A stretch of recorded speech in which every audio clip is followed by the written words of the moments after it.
ناظرین اکرام، السلام علیکم ورحمۃ اللہ۔ آج میرے ساتھ بہت ہی کرم فرما شخصیت، نامور رائٹر، ٹرینر اور ایک عظیم استاد جناب محترم اختر عباس صاحب چشتیاں شریف تشریف لائے، تو میں ان سے ملنے آ گیا۔ سر، آپ کا بہت بہت شکریہ، اور میری دعا ہے کہ اللہ تعالیٰ آپ کو بہت زیادہ عزتوں سے نوازے۔ آمین۔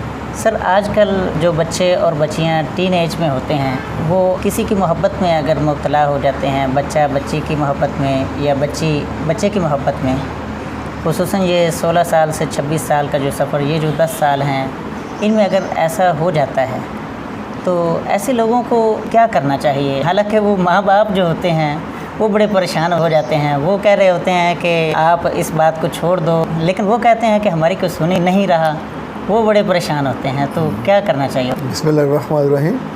میں چشتیاں آرام کے لیے آیا تھا، انہوں نے آتے قابو کر لیا۔ جب ہم سفر پہ نکلتے ہیں تو سفر کا طے ہوتا ہے کہ ہم نے اسلام آباد جانا ہے یا کراچی جانا ہے، بیچ میں اتر کے بیٹھ نہیں جاتے، اگر رکیں گے تو پانی وانی پئیں گے، آگے چل پڑتے ہیں۔ یہ جن ٹین ایج کی بچوں کی آپ بات کر رہے ہیں،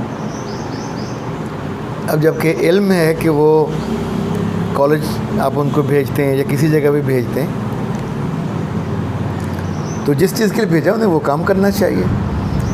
اچھا، چونکہ آپ ان کو بتاتے نہیں ہیں کہ یہ تمہارے 2 سال ہیں، 4 سال ہیں، اس میں تمہیں پڑھنا ہے، رزلٹ دینا ہے، ڈگری مکمل ہوگی تو پھر تمہاری کوئی شادی وادی کی بات ہوگی۔ جیسے مسجد میں ہم نماز پڑھنے کے لیے جاتے ہیں نا، تو پتہ ہوتا کہ اس کام کے لیے جا رہے ہیں، وہاں جا کے لوڈو کھیلنا نہیں شروع کر دیتے۔ لیکن ہم زندگی میں سوچتے ہیں بچوں کو خود ہی پتہ چل جائے کہ وہ انہیں کیا کرنا ہے، تو جب وہ پہ محبت کر لیتے پھر ہم تنگ ہوتے ہیں، ان کا مقصد جو پڑھائی کے لیے جاتے ہیں وہ ختم ہو جاتا ہے۔ میں نے تو بچوں کو پھر رلتے دیکھا، ظاہر ہے وہ کالج سے آپ کو نکال دیا جاتا ہے، جہاں پڑھ رہے ہوتے وہ سلسلہ بند ہو جاتا ہے۔ تو لفظ محبت سے تو پیٹ نہیں بھرتا، لفظ محبت سے تو دھنیا بھی نہیں آتا، اور اچار سے روٹی کھائی نہیں جا سکتی۔ جی، ٹھیک ہے، تو ارلی ایج میں جو بھی اس طرح کی حرکت ہوتی ہے، بہت ساری وجہ تو اس کی عام طور پہ یہ ہوتی ہے کہ والدین اور بہن بھائی پراپر محبت نہیں کرتے، تو جب آپ اس کی عزت نہیں کر رہے، اس کا خیال نہیں کر رہے، تو باہر سے جو پیار سے بلائے گا، انسان بھی اندر سے معصومیت اور پیار کا بھوکا مارا ہوا نا، کوئی بھی بچ بچ کرے گا تو چلے جائے گا۔ جتنے بچے اور بچیاں ریپ ہوتے ہیں ان کو بھی تو وہ ٹافیوں اور چیزوں کے لالچ دے کے بلاتے ہیں نا، اس طرح ان بڑوں کے ساتھ بھی ہوتا ہے۔ تو یہ غصہ ہونے والا یا ان کو مارنے والا یا ان کے ساتھ ان پہ ہاتھ اٹھانے والا موقع نہیں ہوتا، اس موقع پہ بھی ان سے انہیں سمجھایا جا سکتا ہے کہ تم اگر اپنا کام مکمل کر لو اور پھر بھی رائے قائم رہی تو پھر کر لینا، یہ کون سا مسئلہ ہے؟ بالکل صحیح۔ لیکن یہ ہوتا ہے کہ خاندان میں ان کی نا پہلے کہیں پر شادی طے ہوتی ہے، لیکن ان کی وہاں پر مرضی نہیں ہوتی، تو والدین کے لیے یہ بڑا مشکل موقع ہوتا ہے کہ وہ کیا کریں اس بارے میں۔ دیکھیے، ابھی ہم نے ناشتہ کیا، وہاں چنے بھی تھے اور حلیم بھی تھا۔ اب مجھے اگر حلیم پسند ہے تو میں چنے کیوں کھاؤں؟ بالکل صحیح۔ جبراً میرے منہ میں کیوں ڈالے جائیں؟ زندگی کا سفر ہے، ناشتہ نہیں ہے، اس میں جو جس کو پسند کرے اس کو موقع دے دینا چاہیے، اس میں کوئی ضد والی تھوڑی بات ہے۔ وہ خالہ کی بیٹی سے نہیں کرنا چاہتا تو پھپھو کی بیٹی سے کر لے، پھپھو والی سے نہیں کرنا چاہ رہا تو ہمسائیگی کی بیٹی سے کرنا چاہتا ہے، تو وہ ضد کس بات کی؟ شادی تو ہونی ہے۔ سر، بعض اوقات ایسا ہوتا ہے کہ صرف لڑکا اور لڑکی تو چاہ رہے ہوتے ہیں، باقی کوئی بھی نہیں مان رہا ہوتا۔ وہ جو کوئی نہیں، ان کو تکلیف کیا ہے؟ بچے اس نے پیدا کرنے ہیں، زندگی اس کی چلنی ہے، خوش یا غم اس کو آنا ہے۔ انہوں نے تو صرف ایک دن یا وہ سب نے بیٹھنا، کھانا کھانا ہے اور نکاح وغیرہ ہونا ہے۔ اسے ہم کہتے ہیں اسٹیک ہولڈر۔ تو جو اس گاڑی کے اسٹیک ہولڈر نہیں، انہوں نے صرف اس کو رخصت کر دینا ہے، اچھا جی خدا حافظ۔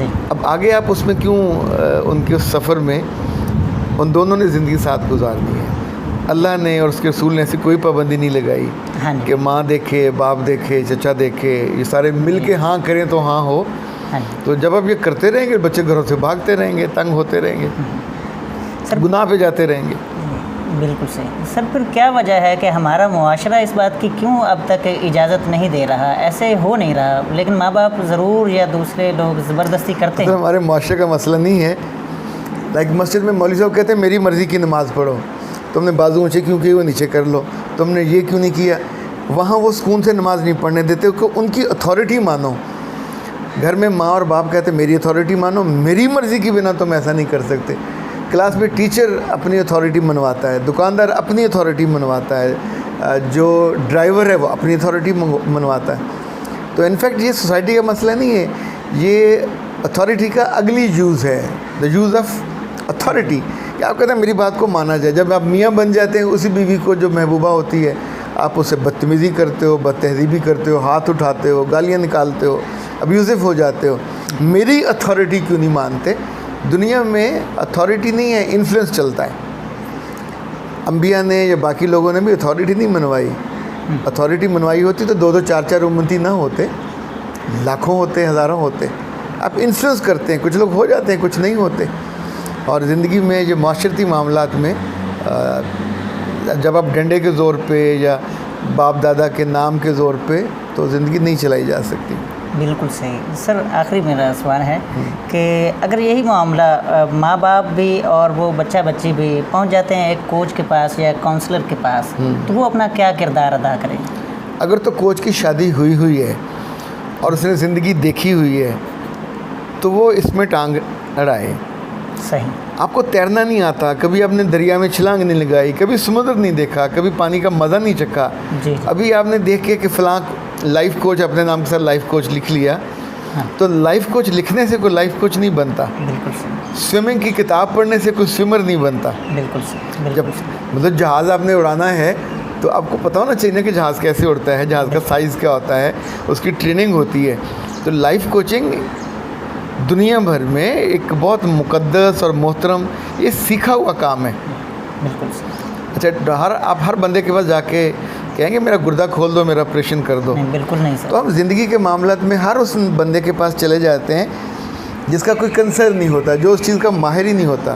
تو نتیجتاً زندگی میں خیر نہیں پڑتی, آپ کو غلط مشورہ ملتا ہے. جو جس چیز کا ماہر ہے اس کے پاس جانا چاہیے. بھائی ناک میں پرابلم ہے تو ناک والے کے پاس جاؤ نا. بالکل. کان والا واقف ہے تو وہ تو کان کا آپریشن کرے گا. یہ زندگی کے معاملات ہوں, محبت کے معاملات ہوں, اللہ سے جڑنے کے معاملات ہوں, اللہ سے دور ہونے کے معاملات ہوں, رشتوں کے ساتھ زیادتی کرنے کے معاملات ہوں, یا زندگی میں پیچھے رہ جا کے, ہر چیز کا الگ الگ وہ کرائٹیریا, اس میں جانا چاہیے. بالکل. بہتر لوگوں کو ڈھونڈنا چاہیے. جو نظر آئے, ریڈی والا نظر آئے, ایک بزرگ صاحب اس کے پاس آپ بیٹھ جائیں گے تو وہ آپ کو اپنی زندگی کے لحاظ سے مشورہ دے گا.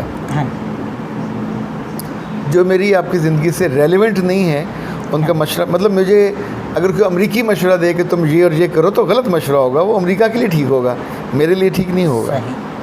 مجھے تو وہ مشورہ دے جو میرے رب کو بھی جانتا ہو, جو میرے محبوب صلی اللہ علیہ وسلم کو بھی مانتا ہو, جو والدین کے عزت اور احترام کو بھی جانتا ہو, اپنی انڈیپینڈنس کا جو لذت ہے, خوشی, اس کو بھی جانتا ہو. اس کے بیچ میں ایک بیلنسڈ وہ بات کرے تو پھر مجھے وہ اچھا لگے گا, پھر میرے لیے اس میں سے راستہ بھی نکل آئے گا.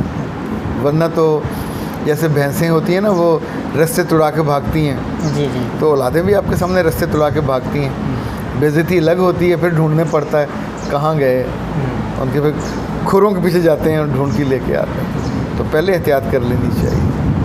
سر آپ کا بہت بہت شکریہ, آپ نے وقت